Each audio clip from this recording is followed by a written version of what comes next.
नमस्कार, खबरें राजस्थान देख रहे हैं आप और मैं हूं आपके साथ जावेद अली। बुलेटिन में राजस्थान से जुड़ी हर खबर आप तक पहुंचाएंगे, लेकिन उससे पहले एक नजर हेडलाइंस की ओर। बेरोजगारी को लेकर राजस्थान सरकार गंभीर, रोजगार को लेकर लिए कई बड़े फैसले, अब जल्द होगी रिक्त पदों की भर्तियां।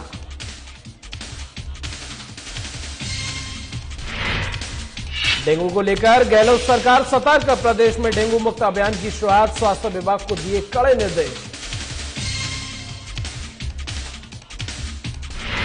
बांदीकुई उपखंड में नाराज शिक्षकों का प्रदर्शन, सीबीओ कार्यालय को शिफ्ट करने से नाराज हैं शिक्षक, पदाधिकारियों को सौंपा ज्ञापन। भरतपुर में नहीं रुक रही ऑनलाइन ठगी, पुलिस ने 2 ठगों को दबोचा, आरोपियों ने पीतल की ईंट को सोने की बताकर बेचा। शहर में बढ़ रही जेब कटने की वारदातें, पुलिस के लिए बनी गले की फांस, पीड़ित नहीं दे पा रहे थाने में रिपोर्ट। और खबरों की शुरुआत करेंगे। राजस्थान सरकार ने बेरोजगार हितों के लिए 2 बड़े निर्णय लिए हैं। पहला महत्वपूर्ण फैसला यह है कि अब सभी विभागों में रिक्त और नव सूचित पदों पर नियमित भर्तियां होंगी। सीधी भर्ती के लिए अब कार्मिक विभाग की अनुमति का इंतजार भी नहीं करना पड़ेगा। कार्मिक विभाग के बिना सहमति के भी सीधी भर्तियां हो सकेंगी। दूसरा महत्वपूर्ण फैसला है कि कमेटी गठन का, और यह कमेटी विभिन्न भर्तियों से जुड़े विवादों को निपटारा करेगी। दरअसल विभिन्न भर्तियों में शैक्षणिक योग्यता संबंधी विवादों के कारण भर्तियां अटक जाती हैं, लेकिन इसमें पारदर्शिता लाने के लिए सरकार ने ये अहम फैसले लिए हैं।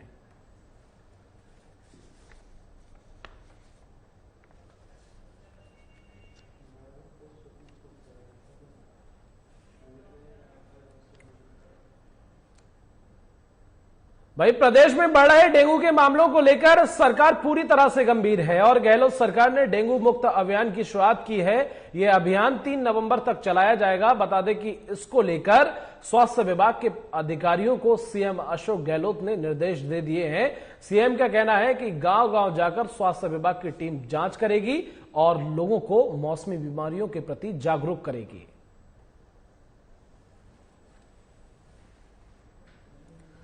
तो डेंगू को लेकर सीएम अशोक गहलोत सरकार सतर्क होती हुई दिखाई दे रही है। राजस्थान में जिस तरह से डेंगू के मामले बढ़ रहे हैं, उसको लेकर सीएम ने कड़े निर्देश जारी किए हैं। सीएम का कहना है अब जगह जगह स्वास्थ्य विभाग की टीमें घर घर जाकर लोगों की जांच करेंगी। चूंकि जिस तरह से लगातार डेंगू मलेरिया के मरीज बढ़ रहे हैं, ऐसे में लगातार अस्पतालों के भी हालात खराब हैं, अस्पताल भरे हुए चल रहे हैं। ऐसे में सीएम अशोक गहलोत ने सतर्क जो है दिखाते हुए लोगों को आदेश दिए हैं, स्वास्थ्य विभाग की टीम को आदेश दिए हैं कि अब घर घर जाकर लोगों की जांच करें ताकि डेंगू पर जल्द से जल्द काबू पा सकें।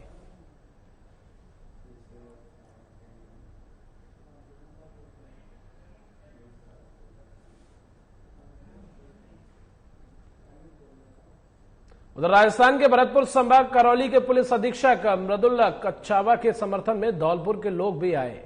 सोशल साइट पर मैसेज कर भ्रष्टाचार को बढ़ावा देने के आरोप का खंडन करते हुए उन्हें ईमानदार बताया है। बता दें कि एसपी कच्छावा करौली से पहले धौलपुर जिले में तैनात थे।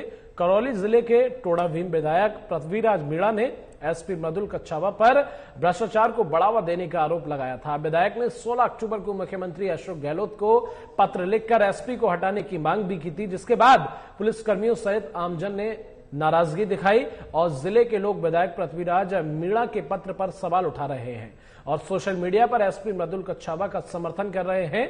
लोगों का कहना है कि कच्छावा ने धौलपुर में एसपी के पद पर तैनात होते हुए आपराधिक घटनाओं पर अंकुश लगाया है।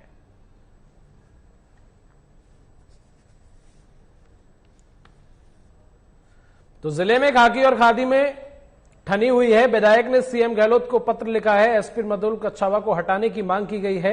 एसपी के समर्थन में उतरे जिले भर के लोग। तो जिस तरह से लगातार जिले में आपराधिक घटनाएं बढ़ रही हैं, उसको लेकर विधायक ने सीएम को पत्र लिखा है और एसपी को हटाने की मांग भी की गई है, क्योंकि पुलिस के आला अधिकारी के मौजूदगी में जिस तरह से लगातार आपराधिक घटनाएं बढ़ रही हैं, अपने आप में निंदनीय हैं। और ऐसे में पुलिस प्रशासन का अगर देखा जाए तो यूं लग रहा है कि पस्त पड़ा हुआ है और अपराधियों के जो हौसले हैं वो मस्त हैं।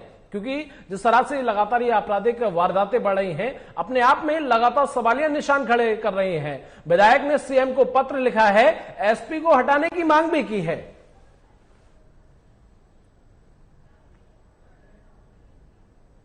टोडाभीम विधायक ने जो आरोप एसपी साहब पर लगाए हैं वो सरासर गलत हैं, बिल्कुल निराधार हैं। खुद विधायक अवैध सट्टे के कारोबारों में, शराब माफियाओं के साथ में मिलकर और क्षेत्र में एक भय का माहौल पैदा कर रहे हैं। विधायक साहब हर सरकारी कार्यालयों से मंथली लेते हैं। इनके भ्रष्टाचार की जांच होनी चाहिए और सच लोगों के सामने आना चाहिए। और एसपी साहब के साथ में मैं अकेला ही नहीं, संपूर्ण करौली जिले के निवासी हैं। जितने भी लोग विधायक के पक्ष में ज्ञापन दे रहे हैं वो सिर्फ टिकट मांगने वाले और इसके दलाल हैं, जो चंद पैसों के लालच में आकर और इसके विधायक के लिए वो ज्ञापन लगा रहे हैं। जबकि अंदर की आत्माओं से दिल के साथ में करौली एसपी के पक्ष में पूरे करौली जिले की समस्त आम जनता है, वो जगह जगह धरना प्रदर्शन और ज्ञापन कर रही है।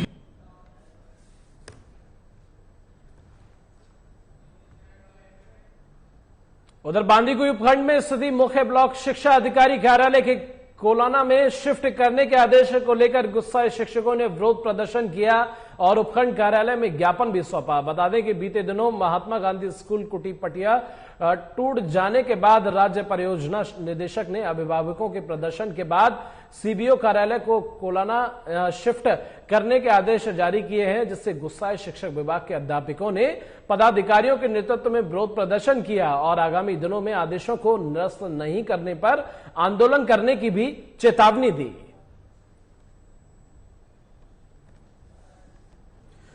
तो उपखंड कार्यालय पर शिक्षकों का प्रदर्शन देखने को मिला है। सीबीओ कार्यालय को शिफ्ट करने से नाराज हैं शिक्षक।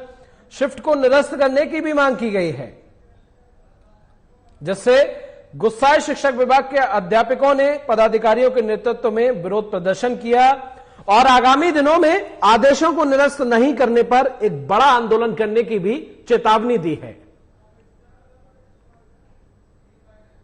समन्वय समिति के माध्यम से ज्ञापन देने के लिए आए हैं, जो कि हमारा सीबीओ कार्यालय है वो बांदीकुई से कोरोना कर दिया है, जबकि कोरोना बसवा पंचायत समिति में आता है और जबकि हमारा ऑफिस जो है बांदीकुई पंचायत समिति में है। और बांदीकुई पंचायत समिति के लोग बसवा जाएंगे पंचायत समिति में, जो अलग है।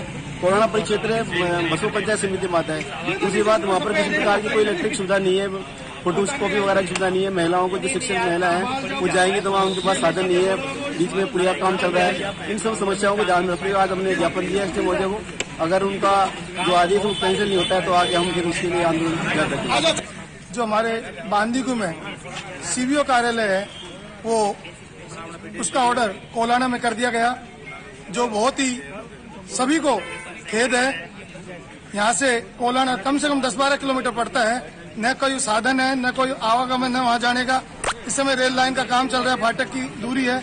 और दूसरी बात, पंचायत समिति बसवा के अंतर्गत कोलाना पंचायत आती है।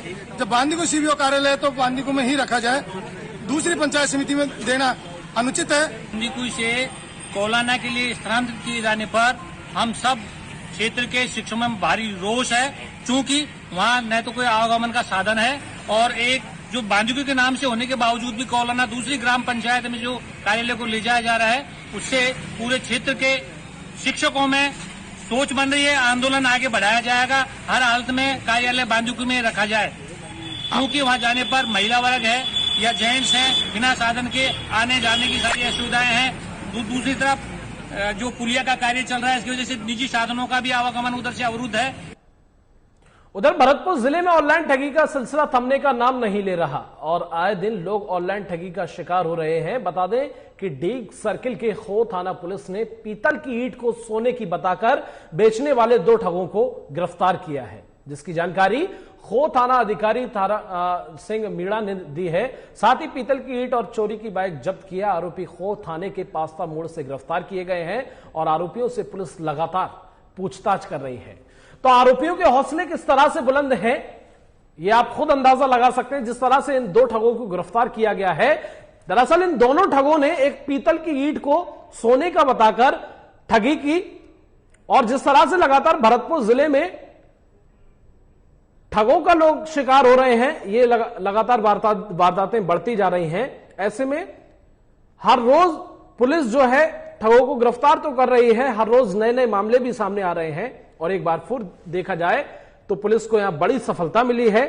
जिले में ऑनलाइन ठगी जिस तरह से लगातार जारी है, पुलिस ने 2 ठगों को गिरफ्तार किया है।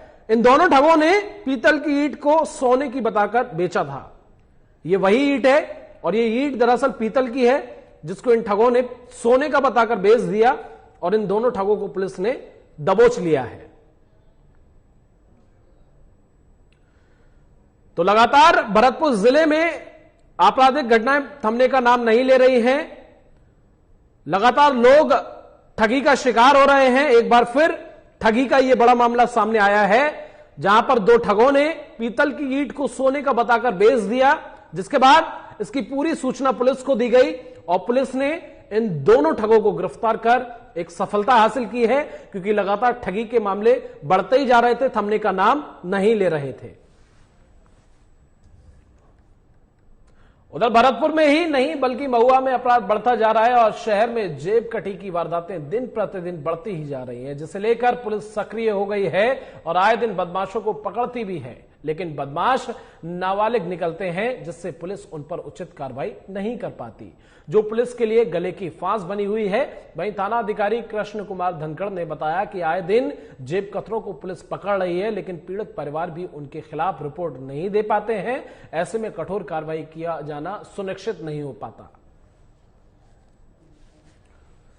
तो जेब कतरे धड़ल्ले से चोरी की वारदातों को अंजाम दे रहे हैं, लगातार लोगों की जेब काट रहे हैं। किसी तरह का इन जेब कतरों को कोई खौफ नहीं है। जब पुलिस इनके खिलाफ कार्रवाई करने की कोशिश करती है तो ये जेब कतरे नाबालिग निकलते हैं और ऐसे में इनके परिवारों के द्वारा भी कोई रिपोर्ट नहीं दी जा रही है। जब पुलिस सुनिश्चित कार्रवाई करने की कोशिश करती है तो ये जेब कतरे नाबालिग पाए जाते हैं, जिसके बाद इन पर कोई कार्रवाई नहीं की जाती। फिलहाल हर दिन ये जेब कतरे हर किसी की जेब काट रहे हैं। लगातार नए नए जेब कतरे के मामले सामने आ रहे हैं। ऐसा लग रहा है कि इन जेब कतरों को पुलिस का कोई खौफ नहीं है, धड़ल्ले से ये वारदातों को अंजाम दे रहे हैं।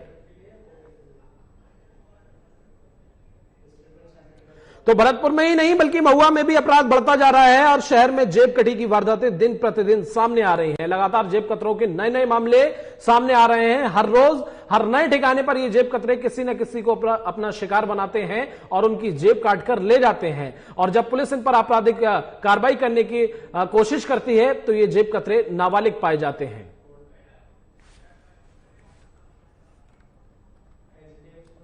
और इसी के साथ राजस्थान के इस बुलेटिन में बस इतना ही। नमस्कार।